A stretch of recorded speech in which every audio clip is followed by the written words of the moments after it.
ಪಶ್ಚಿಮ ಏಷ್ಯಾದಲ್ಲಿ ಯುದ್ಧದ ಕಾರ್ಮೋಡ ಕವಿದಿದೆ. ಇರಾನ್ ಮತ್ತು ಇಸ್ರೇಲ್ ನಡುವಿನ ಸಂಘರ್ಷ ಕೇವಲ ಎರಡು ದೇಶಗಳಿಗೆ ಸೀಮಿತವಾಗಿಲ್ಲ, ಅದು ಭಾರತದ ಮೇಲೂ ಕೂಡ ಪರಿಣಾಮವನ್ನು ಬೀರ್ತಾ ಇದೆ. ಕಚ್ಚಾ ತೈಲ ದರದಿಂದ ಹಿಡಿದು ದೇಶದ ಆರ್ಥಿಕತೆಯವರೆಗೂ ಕೂಡ ನಡುಕವನ್ನು ಹುಟ್ಟಿಸಿದೆ. ಭಾರತದ ಮುಂದೆ ಎದುರಾಗುವ ಸವಾಲುಗಳೇನು ಅನ್ನೋದರ ರಿಪೋರ್ಟ್ ಇಲ್ಲಿದೆ ನೋಡಿ.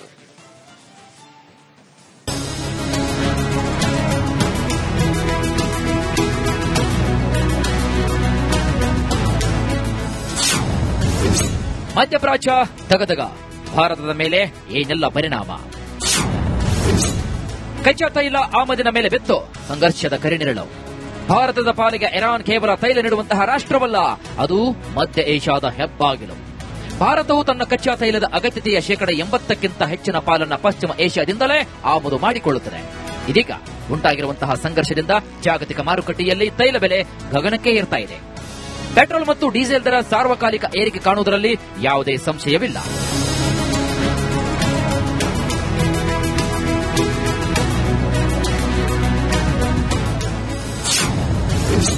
ತೈಲ ಕಂಟಕ. ವಿಶ್ವದ ಪ್ರಮುಖ ತೈಲ ಸಾಗಣೆ ಮಾರ್ಗ ಹಾರ್ಮುಜ್ ಜಲಸಂಧಿ ಮುಚ್ಚುವುದಾಗಿ ಇರಾನ್ ಎಚ್ಚರಿಕೆ ನೀಡಿದೆ. ಭಾರತ ಪ್ರತಿದಿನ ಸರಿಸುಮಾರು 20 ಲಕ್ಷ ಬ್ಯಾರೆಲ್ ತೈಲವನ್ನು ಇದೇ ಮಾರ್ಗದ ಮೂಲಕ ಆಮದು ಮಾಡಿಕೊಳ್ಳುತ್ತದೆ. ಒಂದು ವೇಳೆ ಈ ಜಲಸಂಧಿ ಬಂದ್ ಆದರೆ ಭಾರತದ ಇಂಧನ ಪೂರೈಕೆ ಸಂಪೂರ್ಣವಾಗಿ ವ್ಯತ್ಯಯವಾಗಲಿದೆ. ಇದು ಕೇವಲ ಇಂಧನ ಮಾತ್ರವಲ್ಲ, ಎಲ್ಪಿಜಿ, ಎಲ್ಎನ್ಜಿ ಮತ್ತು ರಸಗೊಬ್ಬರಗಳ ಬೆಲೆ ಏರಿಕೆಗೂ ಕೂಡ ಕಾರಣವಾಗುತ್ತೆ.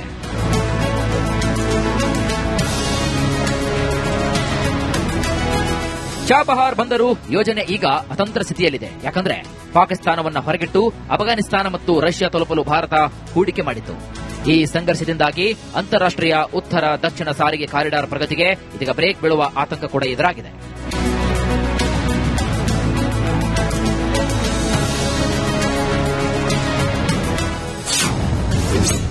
ಭಾರತಕ್ಕೆ ಈಗ ರಾಜತಾಂತ್ರಿಕ ಅಗ್ನಿ ಪರೀಕ್ಷೆ.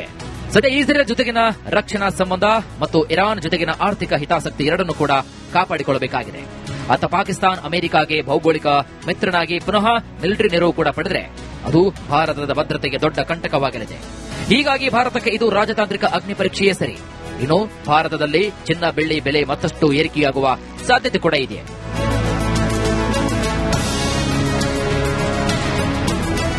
ಪಶ್ಚಿಮ ಏಷ್ಯಾದ ಈ ಕಿಚ್ಚು ಭಾರತದ ಆರ್ಥಿಕ ಪ್ರಗತಿಯ ವೇಗಕ್ಕೆ ತಡೆಯೊಡ್ಡುವ ಎಲ್ಲಾ ಲಕ್ಷಣಗಳು ಕೂಡ ಗೋಚರವಾಗ್ತಿವೆ. ಇಂಧನ ಬೆಲೆ ಏರಿಕೆಯಾಗದಂತೆ ತಡೆಯುವುದು ಮತ್ತು ತನ್ನ ನಾಗರಿಕರನ್ನ ರಕ್ಷಣೆ ಮಾಡುವುದು ಈಗ ಸರ್ಕಾರದ ಮುಂದಿರುವಂತಹ ದೊಡ್ಡ ಸವಾಲಾಗಿದೆ. News bureau, republic Kannada.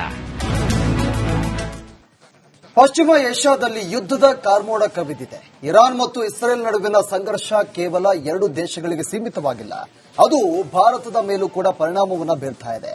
ಕಚ್ಚಾ ತೈಲ ದರದಿಂದ ಹಿಡಿದು ದೇಶದ ಆರ್ಥಿಕತೆಯವರೆಗೂ ಕೂಡ ನಡುಕವನ್ನು ಹುಟ್ಟಿಸಿದೆ. ಭಾರತದ ಮುಂದೆ ಎದುರಾಗುವ ಸವಾಲುಗಳೇನು ಅನ್ನೋದರ ರಿಪೋರ್ಟ್ ಇಲ್ಲಿದೆ ನೋಡಿ.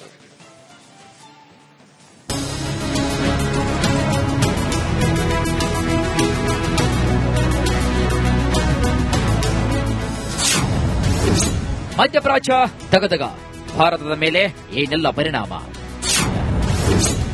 ಕಚ್ಚಾ ತೈಲ ಆಮದಿನ ಮೇಲೆ ಬಿತ್ತು ಸಂಘರ್ಷದ ಕರಿನೆರಳು. ಭಾರತದ ಪಾಲಿಗೆ ಇರಾನ್ ಕೇವಲ ತೈಲ ನೀಡುವಂತಹ ರಾಷ್ಟ್ರವಲ್ಲ, ಅದು ಮಧ್ಯ ಏಷ್ಯಾದ ಹೆಬ್ಬಾಗಿಲು. ಭಾರತವು ತನ್ನ ಕಚ್ಚಾ ತೈಲದ ಅಗತ್ಯತೆಯ 80% ಹೆಚ್ಚಿನ ಪಾಲನ್ನ ಪಶ್ಚಿಮ ಏಷ್ಯಾದಿಂದಲೇ ಆಮದು ಮಾಡಿಕೊಳ್ಳುತ್ತದೆ. ಇದೀಗ ಉಂಟಾಗಿರುವಂತಹ ಸಂಘರ್ಷದಿಂದ ಜಾಗತಿಕ ಮಾರುಕಟ್ಟೆಯಲ್ಲಿ ತೈಲ ಬೆಲೆ ಗಗನಕ್ಕೆ ಏರ್ತಾ ಇದೆ. ಪೆಟ್ರೋಲ್ ಮತ್ತು ಡೀಸೆಲ್ ದರ ಸಾರ್ವಕಾಲಿಕ ಏರಿಕೆ ಕಾಣುವುದರಲ್ಲಿ ಯಾವುದೇ ಸಂಶಯವಿಲ್ಲ.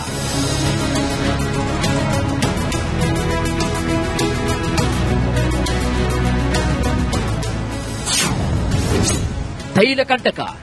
ವಿಶ್ವದ ಪ್ರಮುಖ ತೈಲ ಸಾಗಣೆ ಮಾರ್ಗ ಹಾರ್ಮುಜ್ ಜಲಸಂಧಿ ಮುಚ್ಚುವುದಾಗಿ ಇರಾನ್ ಎಚ್ಚರಿಕೆ ನೀಡಿದೆ. ಭಾರತ ಪ್ರತಿದಿನ ಸರಿಸುಮಾರು 20 ಲಕ್ಷ ಬ್ಯಾರೆಲ್ ತೈಲವನ್ನು ಇದೇ ಮಾರ್ಗದ ಮೂಲಕ ಆಮದು ಮಾಡಿಕೊಳ್ಳುತ್ತದೆ. ಒಂದು ವೇಳೆ ಈ ಜಲಸಂಧಿ ಬಂದ್ ಆದರೆ ಭಾರತದ ಇಂಧನ ಪೂರೈಕೆ ಸಂಪೂರ್ಣವಾಗಿ ವ್ಯತ್ಯಯವಾಗಲಿದೆ. ಇದು ಕೇವಲ ಇಂಧನ ಮಾತ್ರವಲ್ಲ, ಎಲ್ಪಿಜಿ, ಎಲ್ಎನ್ಜಿ ಮತ್ತು ರಸಗೊಬ್ಬರಗಳ ಬೆಲೆ ಏರಿಕೆಗೂ ಕೂಡ ಕಾರಣವಾಗುತ್ತೆ.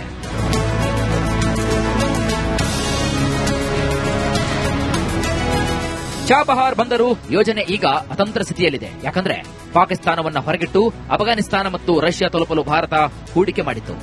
ಈ ಸಂಘರ್ಷದಿಂದಾಗಿ ಅಂತಾರಾಷ್ಟ್ರೀಯ ಉತ್ತರ ದಕ್ಷಿಣ ಸಾರಿಗೆ ಕಾರಿಡಾರ್ ಪ್ರಗತಿಗೆ ಇದೀಗ ಬ್ರೇಕ್ ಬೀಳುವ ಆತಂಕ ಕೂಡ ಎದುರಾಗಿದೆ.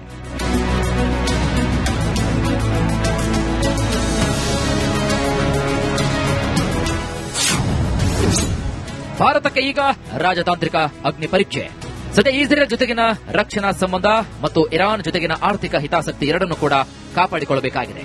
ಅತ್ತ ಪಾಕಿಸ್ತಾನ ಅಮೆರಿಕಾಗೆ ಭೌಗೋಳಿಕ ಮಿತ್ರನಾಗಿ ಪುನಃ ಮಿಲಿಟರಿ ನೆರವು ಕೂಡ ಪಡೆದರೆ ಅದು ಭಾರತದ ಭದ್ರತೆಗೆ ದೊಡ್ಡ ಕಂಟಕವಾಗಲಿದೆ. ಹೀಗಾಗಿ ಭಾರತಕ್ಕೆ ಇದು ರಾಜತಾಂತ್ರಿಕ ಅಗ್ನಿ ಪರೀಕ್ಷೆಯೇ ಸರಿ. ಇನ್ನು ಭಾರತದಲ್ಲಿ ಚಿನ್ನ ಬೆಳ್ಳಿ ಬೆಲೆ ಮತ್ತಷ್ಟು ಏರಿಕೆಯಾಗುವ ಸಾಧ್ಯತೆ ಕೂಡ ಇದೆ.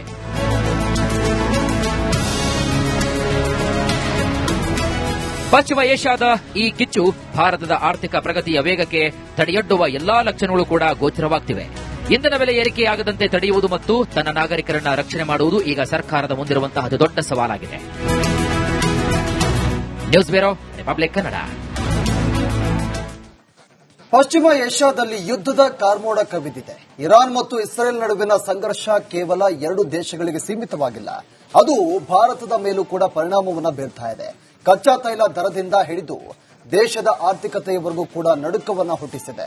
ಭಾರತದ ಮುಂದೆ ಎದುರಾಗುವ ಸವಾಲುಗಳೇನು ಅನ್ನೋದರ ರಿಪೋರ್ಟ್ ಇಲ್ಲಿದೆ ನೋಡಿ.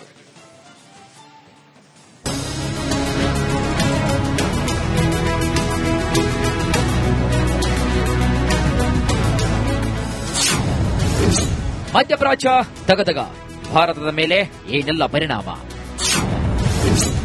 ಕಚ್ಚಾ ತೈಲ ಆಮದಿನ ಮೇಲೆ ಬಿತ್ತು ಸಂಘರ್ಷದ ಕರಿನೆರಳು. ಭಾರತದ ಪಾಲಿಗೆ ಇರಾನ್ ಕೇವಲ ತೈಲ ನೀಡುವಂತಹ ರಾಷ್ಟ್ರವಲ್ಲ, ಅದು ಮಧ್ಯ ಏಷ್ಯಾದ ಹೆಬ್ಬಾಗಿಲು. ಭಾರತವು ತನ್ನ ಕಚ್ಚಾ ತೈಲದ ಅಗತ್ಯತೆಯ 80% ಹೆಚ್ಚಿನ ಪಾಲನ್ನ ಪಶ್ಚಿಮ ಏಷ್ಯಾದಿಂದಲೇ ಆಮದು ಮಾಡಿಕೊಳ್ಳುತ್ತದೆ. ಇದೀಗ ಉಂಟಾಗಿರುವಂತಹ ಸಂಘರ್ಷದಿಂದ ಜಾಗತಿಕ ಮಾರುಕಟ್ಟೆಯಲ್ಲಿ ತೈಲ ಬೆಲೆ ಗಗನಕ್ಕೆ ಏರ್ತಾ ಇದೆ. ಪೆಟ್ರೋಲ್ ಮತ್ತು ಡೀಸೆಲ್ ದರ ಸಾರ್ವಕಾಲಿಕ ಏರಿಕೆ ಕಾಣುವುದರಲ್ಲಿ ಯಾವುದೇ ಸಂಶಯವಿಲ್ಲ.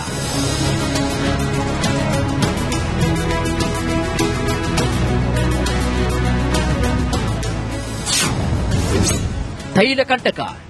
ವಿಶ್ವದ ಪ್ರಮುಖ ತೈಲ ಸಾಗಣೆ ಮಾರ್ಗ ಹಾರ್ಮುಜ್ ಜಲಸಂಧಿ ಮುಚ್ಚುವುದಾಗಿ ಇರಾನ್ ಎಚ್ಚರಿಕೆ ನೀಡಿದೆ.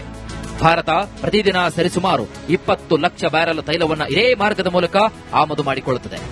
ಒಂದು ವೇಳೆ ಈ ಜಲಸಂಧಿ ಬಂದ್ ಆದರೆ ಭಾರತದ ಇಂಧನ ಪೂರೈಕೆ ಸಂಪೂರ್ಣವಾಗಿ ವ್ಯತ್ಯಯವಾಗಲಿದೆ. ಇದು ಕೇವಲ ಇಂಧನ ಮಾತ್ರವಲ್ಲ, ಎಲ್ಪಿಜಿ, ಎಲ್ಎನ್ಜಿ ಮತ್ತು ರಸಗೊಬ್ಬರಗಳ ಬೆಲೆ ಏರಿಕೆಗೂ ಕೂಡ ಕಾರಣವಾಗುತ್ತೆ.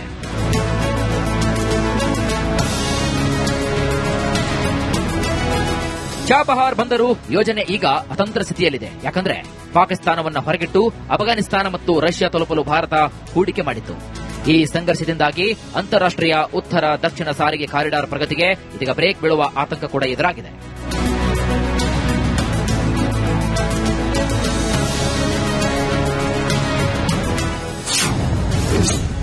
ಭಾರತಕ್ಕೆ ಈಗ ರಾಜತಾಂತ್ರಿಕ ಅಗ್ನಿ ಪರೀಕ್ಷೆ. ಸದ್ಯ ಇಸ್ರೇಲ್ ಜೊತೆಗಿನ ರಕ್ಷಣಾ ಸಂಬಂಧ ಮತ್ತು ಇರಾನ್ ಜೊತೆಗಿನ ಆರ್ಥಿಕ ಹಿತಾಸಕ್ತಿ ಎರಡನ್ನೂ ಕೂಡ ಕಾಪಾಡಿಕೊಳ್ಳಬೇಕಾಗಿದೆ. ಅತ್ತ ಪಾಕಿಸ್ತಾನ ಅಮೆರಿಕಾಗೆ ಭೌಗೋಳಿಕ ಮಿತ್ರನಾಗಿ ಪುನಃ ಮಿಲಿಟರಿ ನೆರವು ಕೂಡ ಪಡೆದರೆ ಅದು ಭಾರತದ ಭದ್ರತೆಗೆ ದೊಡ್ಡ ಕಂಟಕವಾಗಲಿದೆ. ಹೀಗಾಗಿ ಭಾರತಕ್ಕೆ ಇದು ರಾಜತಾಂತ್ರಿಕ ಅಗ್ನಿ ಪರೀಕ್ಷೆಯೇ ಸರಿ. ಇನ್ನು ಭಾರತದಲ್ಲಿ ಚಿನ್ನ ಬೆಳ್ಳಿ ಬೆಲೆ ಮತ್ತಷ್ಟು ಏರಿಕೆಯಾಗುವ ಸಾಧ್ಯತೆ ಕೂಡ ಇದೆ.